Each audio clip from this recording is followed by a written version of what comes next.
Today, I'd like to review Fury. No, not Fury 325. Just Fury. One word. Like Madonna. I'm sorry if that brings back flashes of Inspector Gadget, but that's all I could think of when I said that. So, Fury brings us all the way to Belgium. More specifically, to a park by Flemish singer Bobbejaanland, and it's called Bobbejaanland. Prior to 2019, Bobbejaanland had a sizable coaster collection, but no true standout.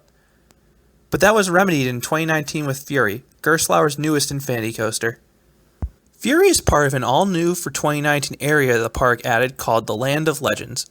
The area incorporates some of the park's older rides in, but gave it a new theme.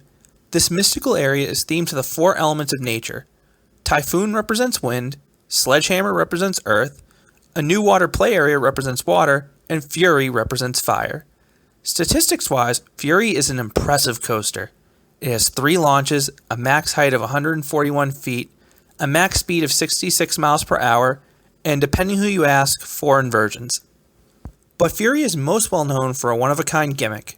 Riders have the ability to vote whether they travel forwards or backwards.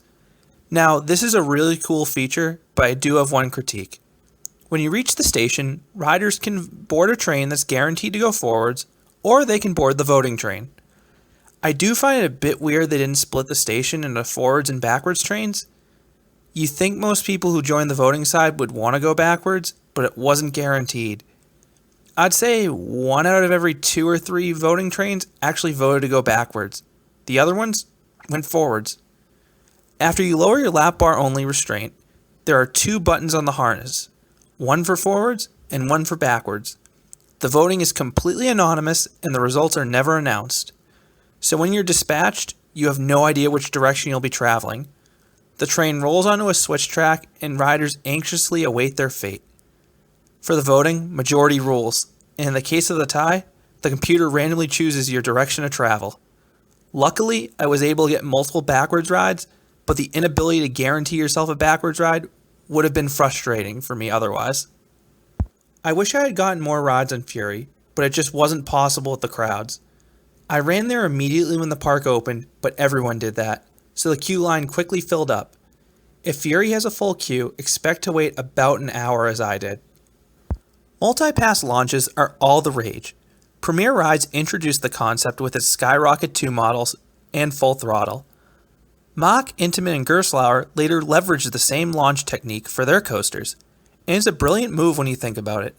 Parks get a highly marketable feature in a 3-part launch that includes a backwards launch, and they can also save money by using less track and power per launch.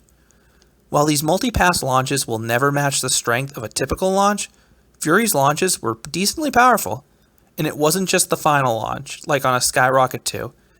The initial 2 launches have a little kick to them. But the highlight of the launch sequence for me was the reverse spike. You get some serious hang time on this element. After completing the launch sequence, you rocket over a giant top hat. Riders are treated to some nice ejector airtime over the top and some excellent laterals on the way down. The laterals are even wilder if you're traveling backwards and can't anticipate the twist on the descent. I also want to note that there's this absolutely terrifying head chopper at the base of the drop. If you're traveling backwards, you won't see this, but I definitely noticed it on my forwards rides. You then fly through this supersized 0G roll, and as you'd expect, it delivers some great hang time. Again, this is especially true thanks to those lap bar only trains. That's followed by another sizable hill. You take this hill a bit too slowly to get major airtime, but Fury makes up for it on the descent.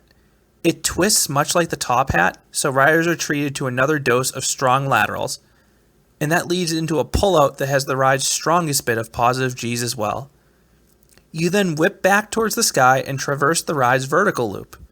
And this is yet another element with some hang time. If you haven't noticed by now, Fury has a boatload of hang time. So naturally, the final element is a reverse spike that again delivers some more hang time. And this is probably the ride's best hang time. What makes this spike different from the first is that it doesn't stop when you reach vertical. It keeps going so you start to invert, so that only makes riders follow their seat more. So what do I rank Fury? I'd give it an 8 out of 10. Fury packs a lot into its compact layout. It has airtime, it has hang time, and it has laterals. Plus, it's extremely re-rideable. It's very smooth, and the ability to travel both forwards and backwards offers two distinctly different ride experiences. I'd love to see more coasters try a similar gimmick. If I had any critique about Fury, it's probably that it wasn't quite as intense as I expected, but I definitely had a smile on my face for the whole ride. Have you been on Fury? I'm interested to hear your thoughts about the coaster itself or the unique voting system. Thanks for listening.